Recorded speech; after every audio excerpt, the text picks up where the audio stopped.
आशा करता हूँ आप सभी लोग स्वस्थ होंगे और आज की सुबह बड़ी ही सुंदर है। मेरे कुछ मित्रों के कहने पर मैंने आज का जो लाइव सेशन आरंभ किया है उसमें विष्णु की पत्नी लक्ष्मी, सरस्वती एवं गंगा का परस्पर शापवश भारतवर्ष में कैसे पधारना हुआ, इसके संबंध में श्रीमद् देवी भागवत महापुराण के अंतर्गत 9वें स्कंद में यह कथा आती है। और इस प्रकार से यह छठा अध्याय है और जिसमें कि भगवान नारायण कहते हैं, नारद स्वयं भगवती सरस्वती बैकुंठ में भगवान श्री हरि के पास रहती हैं। गंगा ने इन्हें शाप दे दिया था, अतः ये भारतवर्ष में अपनी एक कला से पधारी। नदी के रूप में इनका अवतरण हुआ। ये पुण्य प्रदान करने वाली पुण्य रूपा और पुण्य तीर्थ स्वरूपणी हैं। मुने पुण्यात्मा पुरुषों को चाहिए कि वे इनका सेवन करें, क्योंकि उन्हीं के लिए इनका यहाँ पधारना हुआ है। ये तपस्वियों के लिए तपोरूपा हैं और तपस्या का फल भी इनसे कोई अलग वस्तु नहीं है। किए हुए सब पाप लकड़ी के समान हैं, उन्हें जलाने के लिए ये प्रज्वलित अग्नि स्वरूपा हैं। भूमंडल पर रहने वाले जो मानव इनकी महिमा जानते हुए इनके तट पर अपना शरीर त्यागते हैं, उन्हें बैकुंठ में स्थान प्राप्त होता है। भगवान विष्णु के भवन पर वे बहुत दिनों तक वास करते हैं। चौमासे में पूर्णिमा के दिन, अक्षय नवमी अथवा क्षय तिथि को एवं व्यतिपात, ग्रहण अथवा अन्य किसी भी पुण्य के दिन जो पुरुष किसी भी हेतु से श्रद्धापूर्वक इनमें स्नान करता है, भगवान श्री हरि का सारूप्य प्राप्त कर लेता है। निश्चय ही उसे बैकुंठ में रहने की सुविधा प्राप्त हो जाती है। जो महान मूर्ख होते हुए भी 1 महीने तक प्रतिदिन सरस्वती नदी में स्नान करके इनके मंत्र का जप करता है, वह कवींद्र बन सकता है, इसमें कोई संदेह नहीं। जो मनुष्य सिर के सारे बाल मुड़वाकर निरंतर सरस्वती के जल में स्नान करता है, वह पुनः माता के गर्भ में वास नहीं कर सकता। इस प्रकार सरस्वती की महिमा का कुछ वर्णन किया गया है। इस सारभूत महिमा के प्रभाव से सुख और कामनाएं सुलभ हो जाती हैं। अब पुनः क्या सुनना चाहते हो? तब सूत जी कहते हैं, शौनक, भगवान नारायण की बात सुनकर मुनिवर नारद ने पुनः तुरंत उनसे यह संदेह पूछा। एक संदेह हो गया नारद जी को। नारायण नाम के मुनि थे, उनके आश्रम पर यह चर्चा चल रही है और ये इस चर्चा को शौनक जी नैमिषारण्य क्षेत्र में सभी को सुना रहे हैं। सूत जी सुना रहे हैं और शौनक आदि ये ऋषि हैं, वो सब सुन रहे हैं। नारद जी ने कहा, सत्य स्वरूपा पुण्यदा आदि शुभ प्रदा गंगा ने सरस्वती देवी को क्यों शाप दे दिया? इन दोनों तेजस्विनी देवियों के विवाद का कारण अवश्य ही कानों को सुख देने वाला होगा। आप इसे बताने की कृपा कीजिए। भगवान नारायण कहते हैं, नारद, यह प्राचीन कथा मैं तुमसे कहता हूँ, सुनो। लक्ष्मी, सरस्वती और गंगा ये तीनों ही भगवान श्री हरि की भार्या हैं। एक बार सरस्वती को यह संदेह हो गया कि श्री हरि मेरी अपेक्षा गंगा से अधिक प्रेम करते हैं। तब उन्होंने श्री हरि को कुछ कड़े शब्द कहे। फिर वे गंगा पर क्रोध करके कठोर बर्ताव करने लगीं। तब शांत स्वरूपा क्षमामयी लक्ष्मी ने उनको रोक दिया। इस पर सरस्वती ने लक्ष्मी को गंगा का पक्ष करने वाली मानकर आवेश में शाप दे दिया, तुम निश्चय ही वृक्ष रूपा और नदी रूपा हो जाओगी। लक्ष्मी ने सरस्वती के इस शाप को सुन लिया, परंतु स्वयं बदले में सरस्वती को शाप देना तो दूर रहा, उनके मन में तनिक सा भी क्रोध उत्पन्न नहीं हुआ। वे वहीं शांत बैठी रहीं और सरस्वती के हाथ को अपने हाथ से पकड़ लिया, पर गंगा से यह नहीं देखा गया। उन्होंने सरस्वती को शाप दे दिया। कहा, बहन लक्ष्मी, जो तुम्हें शाप दे चुकी है वह सरस्वती भी नदी रूपा हो जाए, यह नीचे मतर लोक में चली जाए, जहाँ सब पापी जन निवास करते हैं। नारद, गंगा की यह बात सुनकर सरस्वती ने उन्हें शाप दे दिया कि तुम्हें भी धरातल पर जाना होगा और तुम पापियों के पाप को अंगीकार करोगी। इतने में यह सब प्रकरण जब चल रहा था तो इतने में भगवान श्री हरि वहाँ आ गए। उस समय 4 भुजा वाले वे प्रभु अपने 4 पार्षदों से सुशोभित थे। उन्होंने सरस्वती का हाथ पकड़कर उन्हें अपने समीप प्रेम से बैठा लिया। तत्पश्चात वे सर्वज्ञानी श्री हरि प्राचीन अखिल ज्ञान का रहस्य समझाने लगे। उन दुखित देवियों के कलह और शाप का मुख्य कारण सुनकर परम प्रभु ने समयानुकूल बातें बताईं। भगवान श्री हरि बोले, लक्ष्मी शुभे, तुम अपनी कला से राजा धर्मध्वज के घर पधारो। तुम किसी की योनि से उत्पन्न ना होकर स्वयं भूमंडल पर प्रकट हो जाना, वहीं तुम वृक्ष रूप से निवास करोगी। शंखचूड़ नामक एक असुर मेरे अंश से उत्पन्न होगा, तुम उसकी पत्नी बन जाना। तत्पश्चात निश्चय ही तुम्हें मेरी प्रेयसी भार्या बनने का सौभाग्य प्राप्त होगा। भारतवर्ष में त्रिलोक पावनी तुलसी के नाम से तुम्हारी प्रसिद्धि होगी। वरानने, अभी तो तुम भारती के शाप से भारत में पद्मावती नामक नदी बनकर पधारो। भारत में एक पद्मावती नदी है और यह इन नदियों के जैसे गंगा है, सरस्वती लुप्त हो गई। अब आगे कथा आएगी कि गंगा, सरस्वती और सारे तीर्थ जो हैं वो किस प्रकार से भारतवर्ष से पलायन कर जाएंगे और वृंदावन और काशी, यह दो तीर्थ मात्र और मात्र पूरी पृथ्वी पर वास करेंगे और यही दो तीर्थ सिद्ध रहेंगे। बाकी सभी तीर्थ इस भारतवर्ष से पलायन कर जाएंगे।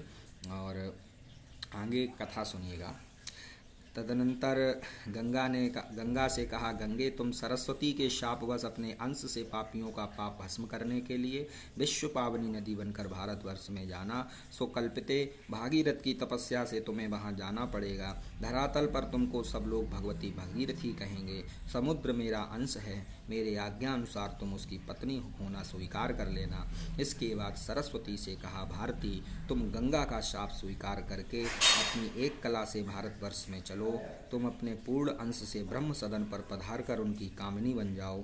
यह गंगा अपने पूर्ण अंश से शिव के स्थान पर चले, यहाँ अपने पूर्ण अंश से केवल लक्ष्मी रह जाएं। कारण इनका स्वभाव परम शांत है, ये कभी तनिक सा क्रोध नहीं करती। मुझ पर इनकी अटूट श्रद्धा है। ये सत्व स्वरूपा हैं। ये महान साध्वी, अत्यंत सौभाग्यवती, क्षमा मूर्ति, सुंदर आचरणों से सुशोभित तथा निरंतर धर्म का पालन करती हैं। इनके एक अंश की कला का महत्व है कि विश्व भर में संपूर्ण स्त्रियां धर्मात्मा, पतिव्रता, शांत रूपा तथा सुशीला बनकर प्रतिष्ठा प्राप्त करती।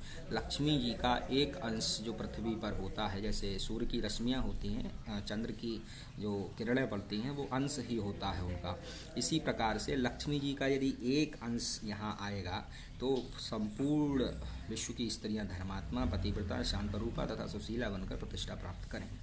अब भगवान श्री हरि स्वयं अपना विचार कहने लगे। अहो, विभिन्न स्वभाव वाली 3 स्त्रियों, अब ये बात सुनने लायक है। ये भगवान श्री हरि ने स्वयं कहा, जब लड़ाई हो गई, तीनों में आपस में मतभेद हो गई, उसके बाद उन्होंने जो विषय कहा है वो विषय बहुत ही तारतम्य है। और आज के वर्तमान समय को देख करके जो विषय आजकल चल रहे हैं उनके आधार पर यह वास्तव में पूर्ण रूप से तर्क संगत है और इसमें कोई दो राय नहीं है कि ऐसे मतलब एक मन वाले या फिर एक ही प्रकार के शरीर वाले 3 या 4 लोग एक जगह रहें और उनके मन एक जैसे हों, उनका विचार एक जैसा हो, यह हो ही नहीं सकता है। यह बिल्कुल ही एक प्रकार से दो मुही बात है, मतलब असत्य भाषण है। और फिर भगवान श्री हरि जो कह रहे हैं वो अब आप सुनिए, क्योंकि अभी इसमें प्रभु के मुखारविंद से भक्तों के महत्व और उनके लक्षणों का विशद वर्णन होगा और उसके बाद फिर कलयुग के भावी चरित्र का और काल के जो मान होते हैं, काल की गणना कैसे होती है वो, और गोलोक की श्री कृष्ण लीला का वर्णन। ऐसा मतलब लगभग 20 मिनट का यह विषय रहेगा और जिसमें सभी पूरे के पूरे वो रहेंगे। इसी कारण मैं इसको पढ़ने के बाद फिर अपना थोड़ा सा इसमें विचार अपना खुद का रखूँगा, क्योंकि अपना स्वयं का विचार तब रखना चाहिए जब पहले किसी की जिस विषय को लेकर के हम चर्चा कर रहे हैं वो विषय हम पहले रख दें, उसके बाद फिर हम जो भी कार्य करेंगे उसके बाद हमें अपना विचार उसमें लगाना चाहिए कि ये हो जाए तो ये रहेगा। तो उसके बाद क्या हुआ, जब सारे यह प्रकरण हो गया, शाप दे दिया दोनों ने एक दूसरे को। लक्ष्मी ने शाप किसी को नहीं दिया और जो लक्ष्मीवान पुरुष होते हैं, इसमें मैं अपना विषय जोड़ता हूँ, जो लक्ष्मीवान पुरुष होते हैं उनके लिए कभी भी वो क्रोध नहीं करेंगे और उनके अंदर एक अलग प्रकार की विशिष्टता रहेगी, धैर्य रहेगा, परम शांत स्वभाव रहेगा उनका। वो एकदम मंद मंद मुस्काते रहेंगे। उनके पास सुख कि एक आभा झलकेगी, आनंद का प्राकट्य हमेशा रहेगा। लेकिन एक बहुत बड़ा विषय ये है कि जो अधर्म से कमाया हुआ धन होता है, जो पाप कर्म करके हुए कमाया हुआ धन होता है, उसमें व्यक्ति चाहे भला ही कितना भी धनवान बन जाए, कितना ही धनाढ्य हो जाए, लेकिन उसके अंदर अशांति रहेगी, उसके अंदर ईर्ष्या रहेगी दूसरों के लिए, उसके अंदर एक प्रकार की द्वेष भावना रहेगी दूसरे के लिए। और इसीलिए मैं कहता हूँ कि आज पूरे दुनिया के अंदर इस प्रकार की जो अशांति छाई हुई है, लोग, और सबसे ज़्यादा अशांत कौन है इस दुनिया में? गरीब ज़्यादा अशांत नहीं है। जो धनवान पुरुष हैं, जो बलवान पुरुष हैं, या जिनके अंदर समृद्धियां भंडार किए हुए हैं, उनकी अशांति इसलिए ही है क्योंकि वो अनैतिक, अनीति, अन्याय ज़्यादातर, प्रायः सभी नहीं हैं, क्योंकि सभी को ऐसा बोल देना ये बिल्कुल गलत है, लेकिन ज़्यादातर ऐसा हो रहा है। और इसी कारण, और ये समय का प्रभाव है, पौराणिक कथाओं के अनुसार कहें तो ये कली का प्रभाव है। अब मैं पढ़ता हूँ कि भगवान श्री हरि स्वयं अपना विचार कहने लगे, अहो विभिन्न स्वभाव वाली 3 स्त्रियों, 3 नौकरों और 3 बांधवों का एकत्र रहना वेद की अनुमति से विरुद्ध है। ये एक जगह रहकर कल्याणप्रद नहीं हो सकते। जिन गृहस्थों के घर स्त्री पुरुष के समान व्यवहार करे और पुरुष स्त्री के अधीन रहे, उसका जीवन निष्फल समझा जाता है। उसके प्रत्येक पग पर अशुभ है। जिसकी स्त्री मुख दुष्टा अर्थात मुंह से कटु शब्द बोलने वाली, परिश्रम करे कोई भी लेकिन उनके मन से कटु शब्द निकल रहे हैं, इस प्रकार अपने मन में, अपनी धुन में रहने वाले, और परस्पर एक जो जिसे हम कहते हैं कॉम्बिनेशन, या फिर कह सकते हैं कि एक पारस्परिकता जो होती है वो नहीं बन पाता है। जैसे कि आजकल के जो एक स्यूडो वर्ग कहेंगे, जो फेमिनिस्ट वर्ग है, स्यूडो फेमिनिस्ट वर्ग, वो स्यूडो फेमिनिस्ट वर्ग क्या करता है? वो देखिए, स्त्री जो है वो इस विश्व की आधार है, और उसके लिए कभी भी कोई भी चीज़ छोटी नहीं रही, लेकिन समय के साथ, काल के प्रभाव के साथ उसको छोटा बता दिया गया, और इस प्रकार से उसको कहीं ना कहीं उसके अंदर एक क्षुद्र मानसिकताएं, कुंठित विचार भरने का पूरा एक प्रयोजन और प्रयास किया गया। और इसी कारण आजकल अगर किसी स्त्री को ऐसी चीज़ें बताओ तो मुझे नहीं लगता है कि वर्तमान के समय में कि उन चीज़ों से सहमत होगी, लेकिन यह सत्य है। अब जैसे कि मान लीजिए हम एक परिवार में रहते हैं, आजकल जो एक जॉइंट फैमिली का सिस्टम है वो तो बहुत कालखंड से ही समाप्त सा हो रहा है, और इसका मुख्य कारण यही है कि लोगों के अंदर दया और धर्म का भाव नहीं रहा है। लोग अपने के लिए भागते रहते हैं कि हम ये कर लें, और पहले धन नहीं होता था, लेकिन एक दूसरे की जो समस्याएं होती थी वो सुलझ जाती थी, और इसका कारण था परिवार। क्योंकि परिवार में भिन्न बनतों के लोग तो थे, लेकिन वो एक डोर में बंधे हुए थे। अब जब भिन्न विचार वाले, भिन्न चीज़ों वाली, जैसे संगठन होता है, संगठन में क्या होता है? भिन्न भिन्न विचार वाले व्यक्ति होते हैं, और हर व्यक्ति के लिए उसी प्रकार का एक कार्य होता है, और वो उसी में दक्षता भी प्राप्त करता है। लेकिन आज का समय ऐसा नहीं है। अब भाषा की बात आए, या किसी व्यक्ति विशेष, स्त्री, विचार, पुरुष इत्यादि की बात आए, ये अभी कली का जो कालखंड होगा उसमें वर्णित करेंगे। अभी पहले यह बताते हैं कि जिसकी स्त्री मुख दुष्टा, योनि दुष्टा और कलह प्रिया हो, उसके लिए तो जंगल ही घर से बढ़कर सुखदायी है। कारण वहाँ उसे जल, स्थल और फल तो मिल ही जाते हैं। ये फल, जल आदि जंगल में निरंतर सुलभ रहते हैं, घर पर नहीं मिल सकते। अग्नि के पास रहना ठीक है, अथवा हिंसक जंतुओं के निकट रहने पर भी सुख मिल सकता है, किंतु दुष्टा स्त्री के निकट रहने वाले पुरुष को अवश्य ही महान क्लेश भोगना पड़ता है। वरानने, पुरुषों के लिए व्याधि ज्वाला अथवा विष ज्वाला को ठीक बताया जा सकता है, किंतु दुष्टा स्त्री के मुख की ज्वाला मृत्यु से भी अधिक कष्टप्रद होती है। स्त्री के वश में रहने वाले पुरुषों की शुद्धि शरीर के भस्म हो जाने पर भी हो जाए, यह अनिश्चित है। स्त्री के वश में रहने वाला व्यक्ति दिन में जो कुछ कर्म करता है, उसके फल का वह भागी नहीं हो पाता। इस लोक में और परलोक में सब जगह उसकी निंदा होती है। जो यश और कीर्ति से रहित है, उसे जीते हुए भी मुर्दा समझना चाहिए। एक भार्या वाले को ही चैन नहीं, फिर जिसके अनेक स्त्रियां हों उसके लिए तो सुख की कल्पना ही असंभव है। अतएव गंगे तुम शिव के पास जाओ और सरस्वती तुम्हें ब्रह्मा के स्थान पर चले जाना चाहिए। यहाँ मेरे भवन पर केवल सुशीला लक्ष्मी जी रह जाएं, क्योंकि परम साध्वी उत्तम आचरण करने वाली एवं पतिव्रता स्त्री का स्वामी इस लोक में स्वर्ग का सुख भोगता है और परलोक में उसके लिए कैवल्य पद सुरक्षित है। जिसकी पत्नी पतिव्रता है वह परम पवित्र, सुखी और मुक्त समझा जाता है। अब वर्तमान समय में यह विचार तर्क संगत नहीं हो सकता है, लेकिन जो पौराणिक व्याख्या है उसके अनुसार मैं आपको बता रहा हूँ, क्योंकि समय के साथ सारी चीज़ें चलती हैं। आज शरीर वैसे नहीं रहे, खान पान वैसा नहीं रहा और दिनचर्याएँ वैसी नहीं रही, और इस कारण हम लोग ऐसा पालन भी नहीं कर पाएंगे।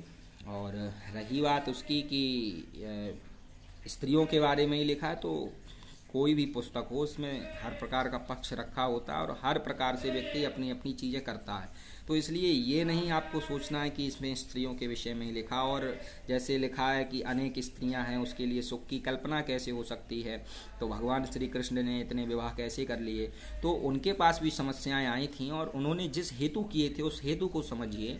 वो उस समय जैसे मान लीजिए आज भी किसी के यहाँ पर अगर स्त्री घर से बाहर चली जाए या कहीं मतलब प्रेमी के साथ चली जाए तो उसको समाज तिरस्कृत कर देता है। तो उस समय वो राक्षस जो असुर था उसके पास थी, वहाँ से लेकर आए तो उन्होंने कहा कि हम आपके संरक्षण में रहेंगे, आपने हमें छुड़ाया है।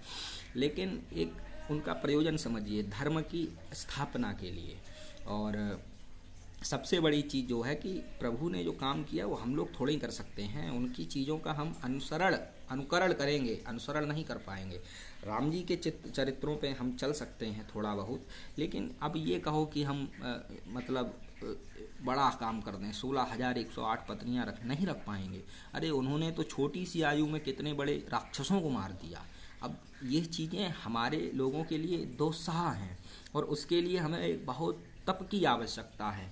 हाँ, भक्ति और उसका विषय दूसरा है। अब आगे मैं बताता हूँ कि भगवान के मुखारविंद से भक्तों के महत्व और लक्षणों का विशद वर्णन किया है। भगवान नारायण कहते हैं, नारद इस प्रकार कहकर भगवान श्री हरि चुप हो गए। तब गंगा और लक्ष्मी तथा सरस्वती तीनों देवियां परस्पर एक दूसरे का आलिंगन करके रोने लगीं। शोक और भय ने उनके शरीर को कपा दिया था, उनकी आंखों से आंसू गिर रहे थे। उन सबको एकमात्र भगवान ही शरण दृष्टिगोचर हुए, अतः वे क्रमशः उनसे प्रार्थना करने लगीं। सरस्वती ने कहा, नाथ मुझ दुष्टा को शाप से बचाइए, अन्यथा मैं आजीवन चिंता में डूबी रहूंगी। भला आप जैसे महान सच्चरित्र स्वामी के परित्याग कर देने पर ये स्त्रियां कैसे जीवित रह सकती हैं। प्रभु मैं भारतवर्ष में योग साधन करके इस शरीर का त्याग कर दूंगी, यह निश्चित है। गंगा बोली, जगत प्रभु आप किस अपराध से मुझे त्याग रहे हैं, मैं जीवित नहीं रह सकूंगी। लक्ष्मी ने कहा, नाथ आप सत्य स्वरूप हैं, बड़े आश्चर्य की बात है, आपको कैसे क्षोभ हो गया। आप इन दोनों पत्नियों को प्रसन्न कीजिए, कारण सच्चरित्र पति के लिए क्षमा ही परम धर्म है। ये देखिए, बात नोट करने योग्य है। सच्चरित्र जिसका करैक्टर अच्छा है उसके लिए, सच्चरित्र पति के लिए क्षमा ही परम धर्म है, माफ़ करना, फॉरगिवनेस। मैं सरस्वती का शाप स्वीकार करके अपनी एक कला से भारतवर्ष में जाऊंगी, परंतु प्रभु मुझे कितने समय तक वहां रहना होगा और मैं पुनः कब आपके चरणों के दर्शन प्राप्त कर सकूंगी। पापी जन मेरे जल में स्नान और आचमन करके अपना पाप मुझ पर लाद देंगे, तब तुरंत उस पाप से मुक्त होकर आपके चरणों में आने का अधिकार मुझे कैसे प्राप्त होगा। मैं अपनी एक कला से तुलसी रूप धारण करना भी स्वीकार कर रही हूँ। मैं धर्मध्वज की पुत्री बनूंगी, परंतु अच्युत यह सब भोगने के पश्चात मुझे पुनः कब आपके चरण कमल प्राप्त होंगे। कृपानिधि आपको अधिष्ठात्र देवता मानकर मैं भारतवर्ष में वृक्ष रूप से वास करूंगी, किंतु आप यह तो बताइए कि आप मेरा उद्धार कब करेंगे। यदि ये गंगा सरस्वती के शाप से भारतवर्ष में जाएंगी तब फिर इन्हें किस समय पुनः ऐसा सुअवसर मिलेगा ये शाप रूपी पाप से छुटकारा पाकर आपको प्राप्त कर सकें। गंगा के शाप से ये सरस्वती भी यदि भारत में जाती हैं तो आप इन्हें भी शाप से मुक्त करके कब अपने चरण कमलों का दर्शन कराएंगे। प्रभु आप जो इन सरस्वती से कह रहे हैं कि तुम ब्रह्मा के घर से धारो अथवा गंगा को शिव के भवन पर जाने की आज्ञा दे रहे हैं, आपके इन वचनों के लिए मैं आपसे क्षमा चाहती हूँ। नारद इस प्रकार कहकर भगवती लक्ष्मी ने अपने स्वामी श्री हरि के चरण पकड़ लिए, उन्हें प्रणाम किया। उन्होंने अपने केश से भगवान के चरणों को आविष्टित करके बारंबार रुदन करना आरंभ किया। भगवान श्री हरि भक्तों पर अनुग्रह करने के लिए सदा चिंतित रहते हैं। लक्ष्मी की प्रार्थना सुनकर मुस्कान भरे प्रसन्न मुख से उन्होंने देवी कमला को हृदय से चिपका लिया और कहा, भगवान विष्णु बोले, सुरेश्वरी कमलेच्छड़े, मुझे तुम्हारे वचन के साथ ही अपनी बात भी तो सत्य करनी है, अतः सुनो, मैं तुम तीनों में समता कर देता हूँ। ये सरस्वती कला के एक अंश से नदी बनकर भारतवर्ष में जाएं, आधे अंश से ब्रह्मा के भवन पर पधारें तथा पूर्ण अंश से स्वयं मेरे पास रहें। ऐसे ही ये गंगा भागीरथ के सत्य प्रयत्न से अपने कलांश से त्रिलोकी को पवित्र करने के लिए भारतवर्ष में जाएं और स्वयं पूर्ण अंश से मेरे भवन पर रहें, मेरे पास रहें। वहाँ इन्हें शंकर के मस्तक पर रहने का दुर्लभ अवसर भी प्राप्त होगा। ये स्वभावतः पवित्र तो हैं ही, किंतु वहाँ जाने पर इनकी पवित्रता और भी बढ़ जाएगी। वामलोचने, तुम अपनी कला के अंशांश से भारतवर्ष में चलो, वहाँ तुम्हें पद्मावती नदी और तुलसी वृक्ष के रूप से विराजना होगा। कलयुग के 5000 वर्ष व्यतीत हो जाने पर तुम नदी रूपणी देवियों का उद्धार हो जाएगा। तदनंतर तुम लोग मेरे भवन पर लौट आओगी। पद्म भवे, संपूर्ण प्राणियों के पास जो संपत्ति और विपत्ति आती है, इसमें कोई न कोई हेतु छिपा रहता है। बिना विपत्ति सहे किन्हीं को भी गौरव प्राप्त नहीं हो सकता। अब तुम्हारे शुद्ध होने का उपाय बताता हूँ। मेरे मंत्रों की उपासना करने वाले बहुत से संत पुरुष भी तुम्हारे जल में नहाने धोने के लिए पधारेंगे। उस समय तुम उनके दर्शन और स्पर्श प्राप्त करके सब पापों से छुटकारा पा जाओगी। सुंदरी, इतना ही नहीं किंतु भूमंडल पर जितने असंख्य तीर्थ हैं, वे सभी मेरे भक्तों के दर्शन और स्पर्श पाकर परम पावन बन जाएंगे। भारतवर्ष की भूमि अत्यंत पवित्र है। मेरे मंत्रों के उपासक अनगिनत भक्त वहाँ वास करते हैं। प्राणियों को पवित्र करना और तारना ही उनका प्रधान उद्देश्य है। मेरे भक्त जहाँ रहते और पैर धोते हैं, वह स्थान महान तीर्थ एवं परम पवित्र बन जाता है, यह बिल्कुल निश्चित है। घोर पापी भी मेरे भक्त के दर्शन और स्पर्श के प्रभाव से पवित्र होकर जीवन मुक्त हो सकता है। नास्तिक व्यक्ति भी मेरे भक्त के दर्शन और स्पर्श से पवित्र हो सकता है। जो कमर में तलवार बांधकर, अब यहाँ पर कुछ जो ब्राह्मण वर्ण के लोग हैं, उनके लिए यह कहा जा रहा है भगवान नारायण विष्णु जी के द्वारा, जो कमर में तलवार बांधकर द्वारपाल की हैसियत से जीविका चलाते हैं, मुनिमी मात्र जिनकी जीविका का साधन है, जो इधर उधर चिट्ठी पत्री पहुंचाकर अपना भरण पोषण करते हैं तथा गांव-गांव घूमकर भीख मांगना ही जिनका व्यवसाय है, एवं जो बैलों को जोतते हैं, ऐसे ब्राह्मण को अधम कहा जाता है। किंतु मेरे भक्त के दर्शन और स्पर्श उन्हें भी पवित्र कर देते हैं। विश्वासघाती, मित्रघाती, झूठी गवाही देने वाले तथा धरोहर हड़पने वाले नीच व्यक्ति भी मेरे भक्तों के दर्शन और स्पर्श से शुद्ध हो सकते हैं। मेरे भक्त के दर्शन एवं स्पर्श में ऐसी अद्भुत शक्ति है कि उसके प्रभाव से महापातकी व्यक्ति तक पवित्र हो सकता है। सुंदरी, पिता माता, स्त्री, छोटा भाई, पुत्र पुत्री, बहन, गुरुकुल, नेत्रहीन, बांधव, सासू ससुर, जो पुरुष इनके भरण पोषण की व्यवस्था नहीं करता, उसे महान पातकी कहते हैं। किंतु मेरे भक्तों के दर्शन और स्पर्श करने से वह भी शुद्ध हो जाता है। पीपल के वृक्ष को काटने वाले मेरे भक्तों के निंदक तथा नीच ब्राह्मणों को भी मेरे भक्त का दर्शन और स्पर्श पवित्र बना देता है। घोर पातकी मनुष्य भी मेरे भक्तों के दर्शन और स्पर्श से पवित्र हो सकते हैं। श्री महालक्ष्मी ने कहा, भक्तों पर कृपा करने के लिए आतुर रहने वाले प्रभु, अब आप उन अपने भक्तों के लक्षण बतलाइए जिनके दर्शन और स्पर्श से हर भक्त विहीन, अत्यंत अहंकारी, अपने मुंह अपनी बड़ाई करने वाले, धूर्त, सट एवं साधु निंदक, अत्यंत अधम मानव तक तुरंत पवित्र हो जाते हैं तथा जिनके नहाने धोने से संपूर्ण तीर्थों में पवित्रता आ जाती है, जिनके चरणों की धूलि से तथा चरणोदक से पृथ्वी का कलमश दूर हो जाता है तथा जिनका दर्शन एवं स्पर्श करने के लिए भारतवर्ष में लोग लालायित रहते हैं, क्योंकि विष्णु भक्त पुरुषों का समागम संपूर्ण प्राणियों के लिए परम लाभदायक है। जलमय तीर्थ तीर्थ नहीं है, और न मृणमय एवं प्रस्तरमय देवता ही देवता है, क्योंकि वे समयानुसार ही आश्रित जनों को पवित्र करते हैं। अहो, साक्षात देवता तो विष्णु भक्तों को मानना चाहिए, जिनके प्रभाव से तुरंत पवित्रता प्राप्त हो जाती है। सूत जी कहते हैं, शौनक, महालक्ष्मी की बात सुनकर उनके आराध्य स्वामी भगवान श्री हरि का मुखमंडल मुस्कान से भर गया। फिर वे अत्यंत गूढ़ एवं श्रेष्ठ रहस्य कहने के लिए प्रस्तुत हो गए। श्री भगवान बोले, लक्ष्मी, भक्तों के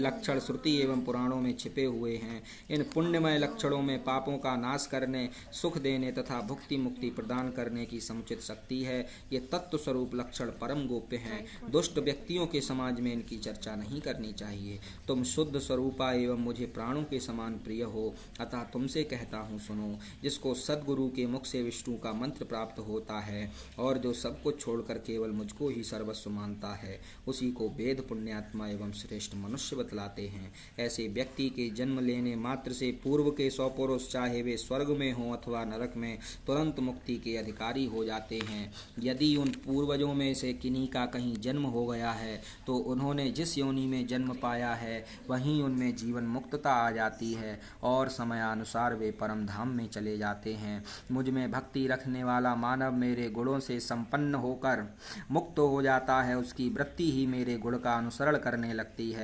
वह सदा मेरी कथा वार्ता में लगा रहता है। मेरा गुणानुवाद सुनने मात्र से वह आनंद में तन्मय हो उठता है। उसका शरीर पुलकित हो जाता है और वाणी गदगद हो जाती है। उसकी आंखों में आंसू भर आते हैं और अपनी सुधि बुद्धि खो बैठता है। मेरी पवित्र सेवा में नित्य नियुक्त रहने के कारण सुख, 4 प्रकार की सालोक्य आदि मुक्ति, ब्रह्मा का पद अथवा अमृत कुछ भी पाने की अभिलाषा वह नहीं करता। ब्रह्मा, इंद्र एवं मनु की उपाधि तथा स्वर्ग के राज्य का सुख, ये सभी परम दुर्लभ हैं, किंतु मेरा भक्त स्वप्न में भी इनकी इच्छा नहीं करता। ऐसे मेरे बहुत से भक्त भारतवर्ष में निवास करते हैं। उन भक्तों के जैसा जन्म सबके लिए सुलभ नहीं, जो सदा मेरा गुणानुवाद सुनने योग्य पदों को गाकर आनंद से बेहल हो जाते हैं। बेबड़भागी भक्त अन्य साधारण मनुष्य तीर्थ एवं मेरे परम धाम को भी पवित्र करके धराधाम पर पधारते हैं। पद में इस प्रकार मैंने तुम्हारे प्रश्न का समाधान कर दिया। अब तुम्हें जो उचित जान पड़े वह करो। तदनंतर वे सभी देवियां भगवान श्री हरि ने जो कुछ आज्ञा दी थी उसी के अनुसार कार्य करने में संलग्न हो गईं। स्वयं भगवान अपने सुखदायी आसन पर विराजमान हो गए।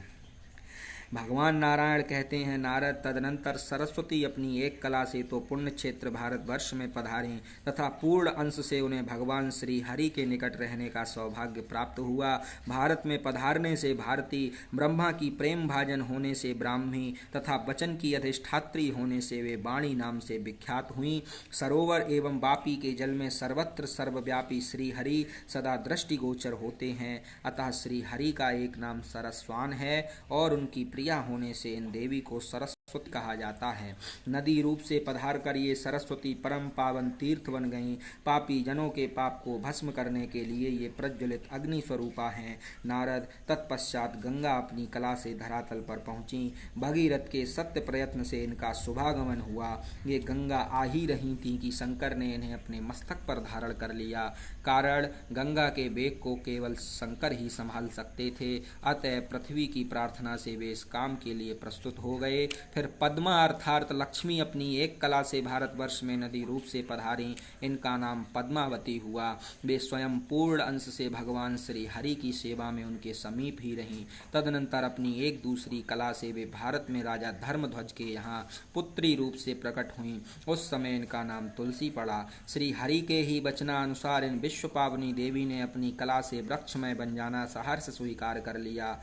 कलयुग में 5000 वर्ष तक भारतवर्ष में रहकर ये तीनों देवियां सरित रूप का परित्याग करके बैकुंठ में चली जाएंगी। मतलब नदी रूप का त्याग होगा और हो भी रहा। गंगा, यमुना जो अच्छी पवित्र नदियां प्रायः लुप्त होती जा रही हैं, उनका जल दूषित होता जा रहा है। यही कारण है।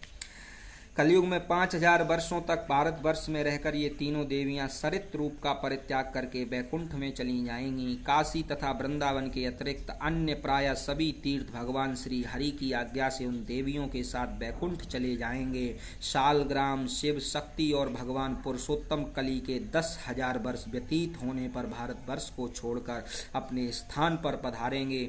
इनके साथ ही साधु, पुराण, शंख, श्राद्ध, तर्पण तथा वेदोक्त कर्म भी भारतवर्ष से उठ जाएंगे। देव पूजा, देव नाम, देवताओं के गुणों का कीर्तन, वेद, शास्त्र, पुराण, संत, सत्य, धर्म, ग्राम देवता, व्रत, तप और उपवास, ये सब भी साथ ही इस भारत से चल पड़ेंगे। प्रायः सभी लोग मांस और मदिरा का सेवन करेंगे। झूठ और कपट से किसी को घृणा न होगी। उपर्युक्त देवी एवं देवताओं के भारतवर्ष छोड़ देने के पश्चात सठ, क्रूर, दाम्भिक, अत्यंत अहंकारी, चोर, हिंसक, ये सब संसार में फैल जाएंगे। पुरुष भेद यानी परस्पर मैत्री का अभाव होगा। स्त्री विभेद अर्थात केवल स्त्री और पुरुष का ही भेद रहेगा। जाति भेद की सत्ता उठ जाएगी। अतएव निर्भीकता पूर्वक किसी भी वर्ण की स्त्री के साथ कोई भी विवाह कर लेगा। अब यह जो विषय है यह भारतीय संविधान के अनुसार या अन्य देशों में भी जो संविधान है उसके अनुसार तर्क संगत नहीं है, लेकिन यह सत्यता है। समय के साथ चीज़ें जो रहती हैं वो काल का ही प्रभाव रहता है। जो व्यक्ति के विचार में परिवर्तन होता है, चाहे वो किसी भी क्षेत्र में हो, वो एक काल का प्रभाव रहता है। और इसी कारण आज के समय में कुछ भी मतलब पूरा होने लगा है। उसके बाद लिखा है कि वस्तुओं में स्वस्वामी भेद होगा, परस्पर एक दूसरे को कोई भी वस्तु नहीं देंगे। और है भी सब हर प्रकार की वस्तुओं या किसी भी चीज़ को प्राप्त कर लेना चाहते हैं। और एक प्रकार का जनमानस में भी यही विचार प्रस्तुत है कि पूरे जनमानस का जो विचार है वो यही है कि हम चीज़ों का संग्रह करें, लेकिन किसी को देने के अंदर अपने अंदर पात्रता ना रखें, या हम दे भी रहे हैं तो अपना एक प्रकार का स्वार्थ समझकर उसको देने का प्रयत्न करें। तो इन चीज़ों को लेकर के वर्तमान में जो विचार चल रहा है पूरे मानव समाज में, वो कोई अतिशयोक्ति नहीं है। समय के साथ सब विचारों का परिवर्तन भी होता है और होता भी आया है। फिर लिखा है कि वस्तुओं में स्वस्वामी विभेद होगा और परस्पर एक दूसरे को कोई भी वस्तु नहीं देंगे। सभी पुरुष स्त्रियों के अधीन होकर रहेंगे। घर घर में पुंसचलियों का निवास होगा। वे दुराचारणी स्त्रियां निरंतर घुड़क और तड़क कर अपने पतियों को पीड़ित करेंगी। सेवक में जितनी नीचता रहेगी उससे कहीं अधिक नीच स्वामी बन जाएगा। घर में जो बलवान होंगे उन्हीं को कर्ता माना जाएगा। बांधवों की सीमा स्त्री के परिवार में सीमित हो जाएगी। एक साथ पढ़ने लिखने वाले लोगों में भी परस्पर बातचीत तक का भी व्यवहार ना रहेगा। और ये सत्य है। अगर हम किसी कॉलेज या स्कूल में भी पढ़ते हैं तो एक अपना अलग एनवायरनमेंट बना लेते हैं। हम अपने सारे क्लासमेट से मिल भी नहीं पाते हैं और वो जो क्लासेस का सिस्टम चलता रहता है उसके आधार पे हमारा जो एक क्लास लगी, एक के बाद दूसरी लगी, दूसरे के बाद तीसरी लगी, और ऐसे करके हमें जो गुरुकुल की एक जो व्यवस्था थी प्राचीन, उस प्राचीन व्यवस्था के अनुसार सारी की सारी चीज़ें कुंठित हो गई। और इसी कारणवश आज का जो समाज है वो समाज कहीं ना कहीं अपनी ही चीज़ों पर अडिग रहता है। और ये कारण यह है कि वो एक अर्थ की उपार्जकता के कारण अपने पूरे विषय को दिग्भ्रमित कर देता है, पट से भ्रष्ट कर देता है। उन्हें येन केन प्रकारेण कैसे भी किसी भी प्रकार से कोई भी चीज़ प्राप्त करनी और कुछ नहीं करना है। और इसीलिए फिर आगे लिखा है कि पुरुष अपने ही परिवार से अन्य अपरिचित व्यक्तियों की भांति व्यवहार करेंगे। और ये होता भी है। अगर मान लीजिए आजकल जो डाइवोर्स के केसेस बढ़ रहे हैं, लोगों में कलह बढ़ रही है, उसका कारण ही यही है। उसका कारण ये है एकमात्र कि अगर पुरुष से तुम पूछो कि क्या खाओगे, क्या करोगे, मतलब ऐसी कोई जनरल बात करो तो क्या कहेगा, अरे तुम्हें पैसे से मतलब है, तुम सिर्फ और सिर्फ पैसे के से संबंध रखो, हमसे ज़्यादा मतलब मत पूछो, या हम कहाँ आ रहे कहाँ जा रहे। और ऐसे करके वो विवाद जब एक बहुत बड़ा विशद रूप ग्रहण कर लेता है तो उसके बाद नौबत यहाँ तक पहुँच जाती कि रिश्तों का विच्छेद होने लगता है। और यही कारण है। आगे फिर लिखा है कि पुरुष अपने ही परिवार से अन्य अपरिचित व्यक्तियों की भांति व्यवहार करेंगे। ब्राह्मण, क्षत्रिय, वैश्य और शूद्र चारों वर्ण अपनी जाति के आचार विचार को छोड़ देंगे। संध्या बंदन और यज्ञोपवीत आदि संस्कार तो प्रायः बंद ही हो जाएंगे। चारों ही वर्ण मलेच्छ के समान हो जाएंगे, मतलब उनके समान आचरण करेंगे। प्रायः सभी लोग अपने शास्त्रों को छोड़कर मलेच्छ भाषा पढ़ेंगे। अब इसमें जो लिखा है और वर्तमान में जो तर्क संगत चीज़ें हैं वो बिल्कुल भी अलग नहीं है। अब तुम ऐसे मान के चलो कि जो जितने भी लोग हैं वो तर्क संगत जो भाषा है आज लोग अपने बच्चों को भी कोई गुरुकुल शिक्षा नहीं देना चाहते हैं। अपने बच्चों को वो कोई एक प्रकार का संस्कार से परिपूर्ण नहीं बनाना चाहते हैं। वो अपने बच्चों को चाहते हैं कि वो एक इंग्लिश और अंग्रेजी ऐसी मलेच्छ भाषाएं सीखे, स्पेनिश सीखे, जर्मन फ्रांसीसी भाषा सीखे। और ख़ास तौर से आज का जो भारतवर्ष का जो समाज है वो अपने बच्चों को, यहाँ तक मैंने देखा है कि ब्राह्मण वर्णों में भी, क्योंकि एक ऊपर से नीचे का जो एक ग्रेप वाइन सिस्टम होता है, नीचे से ऊपर, ऊपर से नीचे, इसमें क्या होता है कि वो पूरा का पूरा जो सिस्टम होता है बदल जाता है। और इसी कारण आज का समय जो है पूरे भारत, पूरी दुनिया में एक तो अर्थ सापेक्ष बन गया है और भाषा सापेक्ष बन गया। और भाषा सापेक्ष कैसा? मलेच्छ भाषा, अपनी खुद की भाषा पर कोई इतनी पकड़ नहीं होगी। हिंदी पे, संस्कृत पे, मैथिली पे या फिर अन्य किसी जो उड़िया है, तमिल है, कन्नड़, तेलुगु भाषा है, इन भाषाओं को परिष्कृत किया जा रहा है और इनको दुष्कृत करके बाहर फेंक दिया जा रहा है। लेकिन जो अंग्रेजी बोलने वाला व्यक्ति है उसको तुरंत महत्वता दी जा रही है। यह आज का समाज पूर्ण रूप से समय के पौराणिक व्याख्याओं के अनुसार चल रहा है। अब आगे पढ़ूंगा मैं। प्रायः सभी लोग अपने शास्त्रों को छोड़कर मलेच्छ भाषा पढ़ेंगे। और यह सत्य है।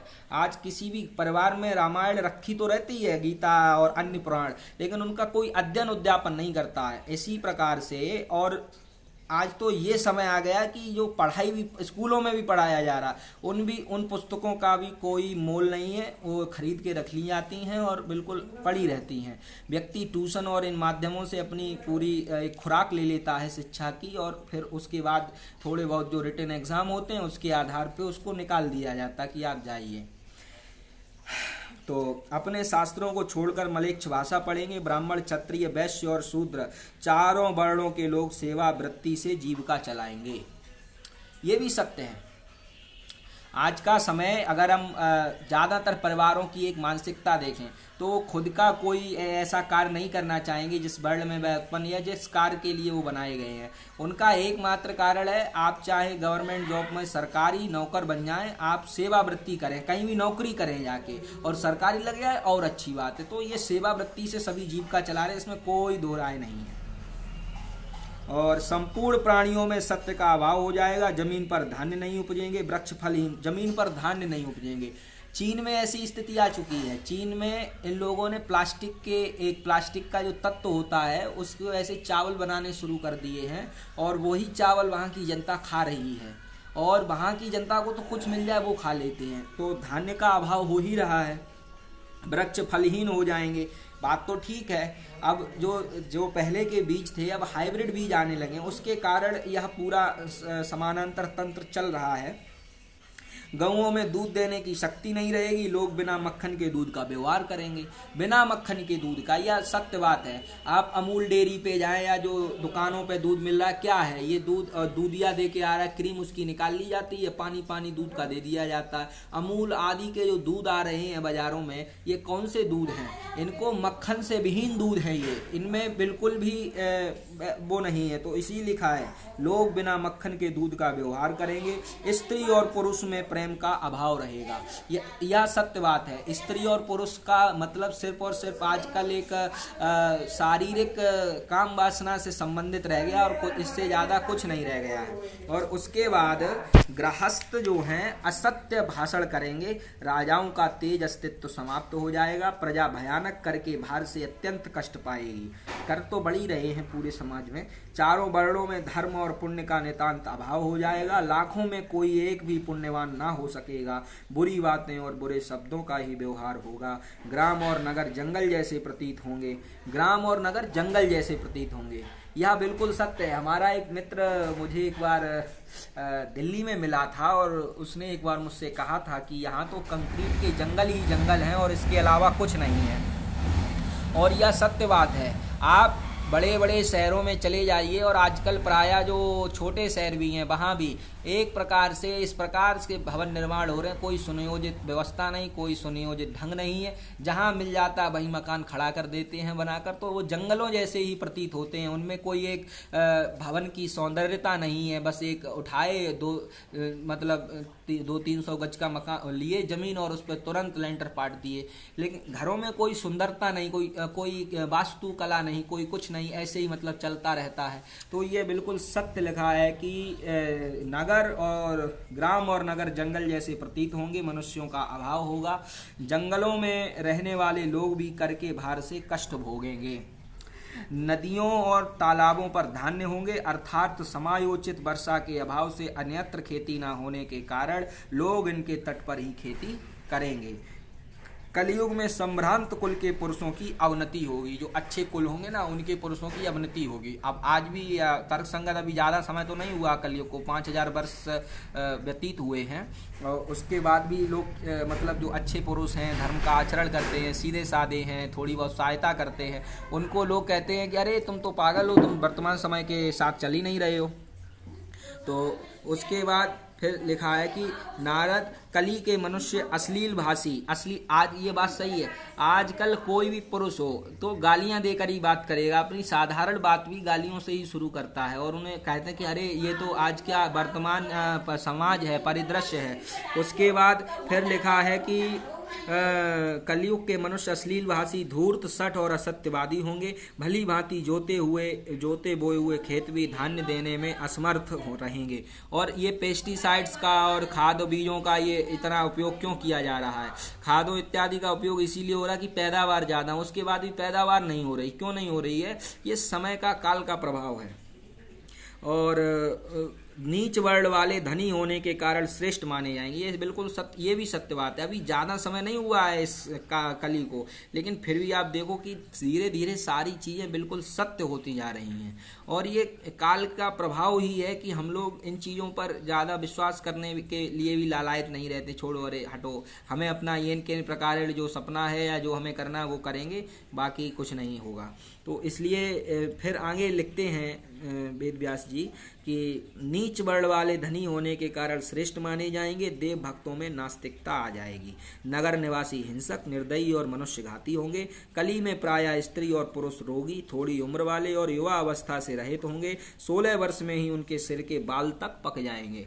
हम भी जब पढ़ते थे तो हम देखते थे, आज भी देखते हैं, बहुत से मनुष्य जो जिनकी उम्र भी ज़्यादा नहीं, बाल सफ़ेद हैं उनके।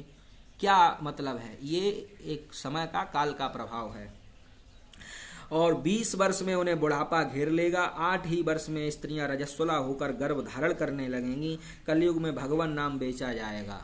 ये भी बिल्कुल सत्य हो गया भैया, क्योंकि आज का समय, अगर पंडित ज़्यादा रुपया ले रहा, जनता भी ऐसी है, पंडित ज़्यादा रुपया ले रहा तो वो बहुत अच्छा है, और अगर उसने थोड़ा सस्ता ले लिया, तुम्हें सही वैदिक विधि विधान सही करा दिए, ज़्यादा दिखावा नहीं किया चीज़ों में, तो कहें अरे ये पंडित कुछ जो है कम जानकार है, इनको हटाओ और कुछ अच्छे पंडित को लेके आओ। और जिसने ज़्यादा रुपया ले लिया, उन्हें तेज तेज मंत्र पढ़ दिए और बढ़िया तिलक उलक लगा के आ गया, और मतलब एक प्रकार का जो दिखावा करने वाले लोग हैं, संक्षिप्त बात यही है, तो उनको लोग ज़्यादा मानते हैं। तो भगवान नाम बेचा तो जा ही रहा है। गुरु जो कान फूंकते हैं लोग, गुरु दक्षिणा देते हैं, क्या है ये?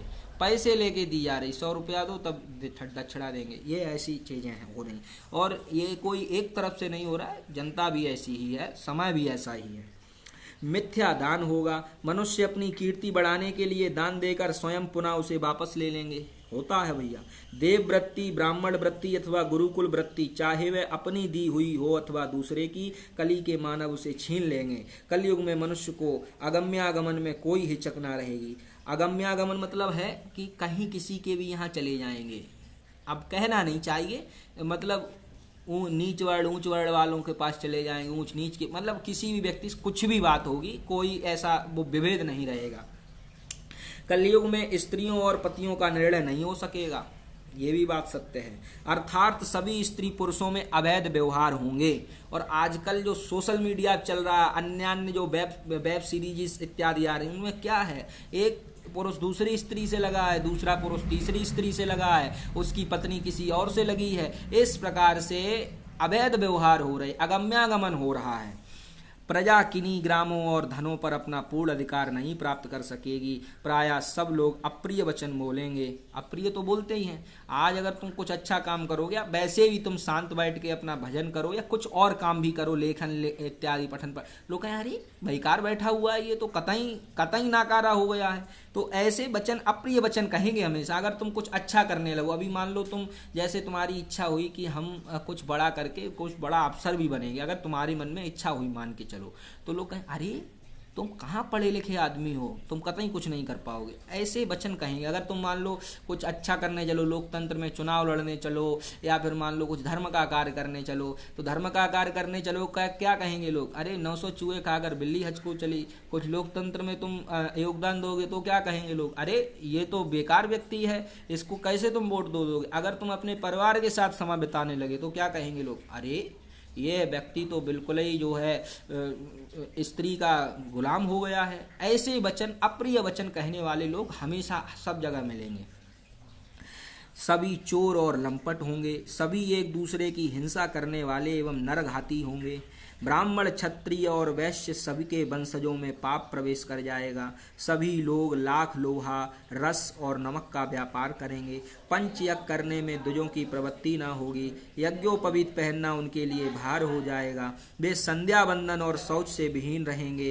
पुंसचली, सूद से जीविका चलाने वाली तथा कूटनी स्त्री रजस्वला रहती हुई भी ब्राह्मणों के घर भोजन बनाएगी। अन्नों में, स्त्रियों में और आश्रमवासी मनुष्यों में कोई नियम नहीं रहेगा। घोर कलयुग में प्राय सभी मलेच्छ हो जाएंगे। यहाँ मलेच्छ का अर्थ ये है कि जो धर्म से, वेदोक्त कर्मों से अलग हो जाए, उन्हें मलेच्छ कहा जाता है। इस प्रकार जब सम्यक प्रकार से कलयुग आ जाएगा, तब सारी पृथ्वी मलेच्छों से भर जाएगी। तब विष्णु यशा नामक ब्राह्मण है। अब उसका समय नहीं बताया गया है, ये लिखा है कि विष्णु यशा नामक ब्राह्मण के घर अनेक उनके पुत्र रूप से भगवान कल्कि प्रकट होंगे। सुप्रसिद्ध पराक्रमी ये कल्कि भगवान नारायण के अंश हैं। ये एक बहुत ऊंचे घोड़े पर चढ़कर अपनी विशाल तलवार से मलेच्छों का विनाश करेंगे और 3 रात में ही पृथ्वी को मलेच्छ शून्य कर देंगे।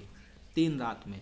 उस समय यह जो अभी महेंद्रगिरी पर्वत पे परशुराम जी हैं, वो इनके पार्षद बनेंगे, हनुमान जी इनके पार्षद बनेंगे, और जो अमर लोग हैं ये सभी पार्षद बनेंगे। भगवान अकेले नहीं मारेंगे, ये सब सेना साथ लेके चलेंगे और सबको, सभी मलेच्छों को समाप्त कर देंगे 3 रातों में ही। ये आप मान के चलो।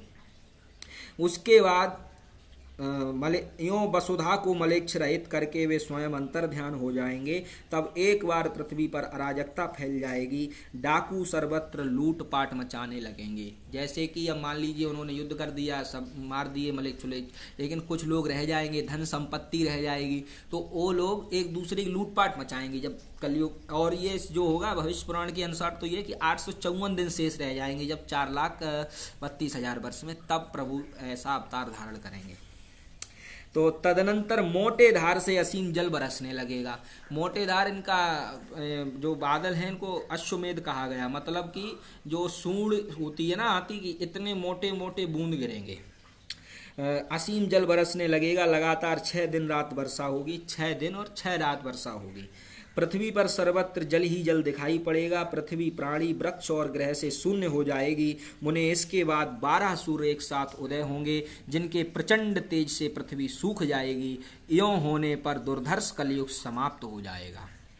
मतलब पवित्र हो जाएगी पृथ्वी, जल शून्य हो, मतलब जो बरसेगा, 12 सूर्य प्रकट होंगे, तप जाएगी, पवित्र हो जाए, अपने आप सोई सतयुग आ जाएगा। अब लोग कहेंगे कि इसमें मानवीय सृष्टि कहाँ से आई, तो पृथ्वी जो कुछ द्वीप ऐसे हैं, कुछ जगह ऐसी हैं जहाँ पर कुछ ना कुछ रहेगा। यूँ दुर्धर्ष कलयुग समाप्त हो जाएगा। तब तप और सत्व से संपन्न धर्म का पूर्ण रूप से प्राकट्य होगा। उस समय तपस्वियों, धर्मात्माओं और वेदज्ञ ब्राह्मणों से पुनः पृथ्वी शोभा पाएगी। घर घर में स्त्रियां पतिव्रता और धर्मात्मा होंगी। धर्म प्राण न्याय परायण क्षत्रियों के हाथ में राज्य का प्रबंध होगा। वे सभी ब्राह्मणों के भक्त, मनस्वी, तपस्वी, प्रतापी, धर्मात्मा और पुण्य कर्म के प्रेमी होंगे।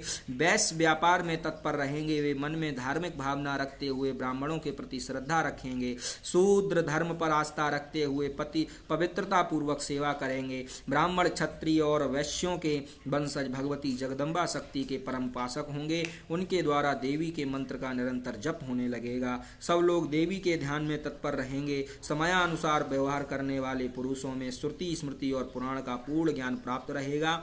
इसी को सतयुग कहते हैं। इस युग में धर्म पूर्ण रूप से रहता है। त्रेता में धर्म 3 पैर से, द्वापर में 2 पैर से, अथवा कलयुग में 1 पैर से रहता है और घोर कली आने पर तो यह संपूर्ण पैरों से हीन हो जाता है।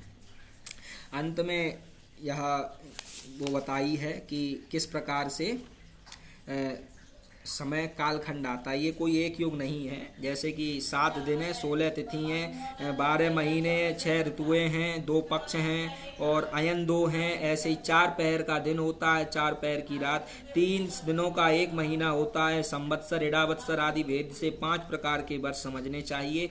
यह काल की संख्या का नियम है। जैसे दिन आते जाते रहते हैं, ऐसे ही चारों युगों का भी आना जाना लगा रहता है। मनुष्यों का 1 वर्ष पूरा होने पर देवताओं का 1 दिन रात होता है। काल की संख्या के विशेषज्ञ पुरुषों का सिद्धांत है कि मनुष्यों के 360 युग व्यतीत होने पर देवताओं का 1 युग बीतता है। इस प्रकार के 71 दिव्य युगों को एक मनवंतर कहते हैं। एक इंद्र 1 मनवंतर पर्यंत रहते हैं। यूं 28 मनवंतर बीत जाने पर ब्रह्मा का 1 दिन रात होता है। इस मान से 108 वर्ष व्यतीत होने पर ब्रह्मा की आयु पूरी हो जाती है।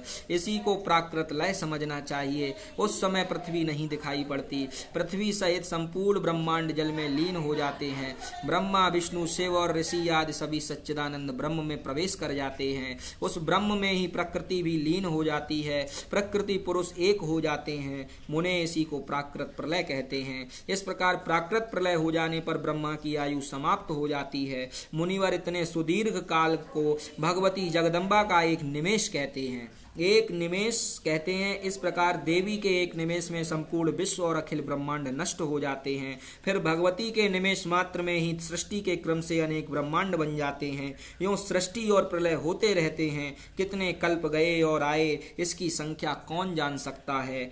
सृष्टियों, प्रलयों, ब्रह्मांडों और ब्रह्मांड में रहने वाले ब्रह्मादि प्रधान प्रबंधकों की संख्या का परिज्ञान भला किस पुरुष को हो सकता है। संपूर्ण ब्रह्मांडों के जो एकमात्र ईश्वर हैं उन्हें परमात्मा कहा जाता है। उनका विग्रह सच्चित और आनंदमय है। ब्रह्मा, प्रवर्ती देवता, महाविराट और स्वल्प विराट सभी उन परम परमात्मा के अंश हैं। उन परमात्मा को ही पराशक्ति कहा जाता है। वही अर्धनारीश्वर श्री कृष्ण के रूप में प्रकट है। ये स्वयं 2 रूपों में विभक्त हो जाते हैं, एक द्विभुज और दूसरे चतुर्भुज। चतुर्भुज श्री हरि वैकुंठ में विराजने लगते हैं और स्वयं द्विभुज श्री कृष्ण का गोलोक में निवास होता है। ब्रह्मा से लेकर तृण पर्यंत सर्व को प्राकृतिक कहना चाहिए।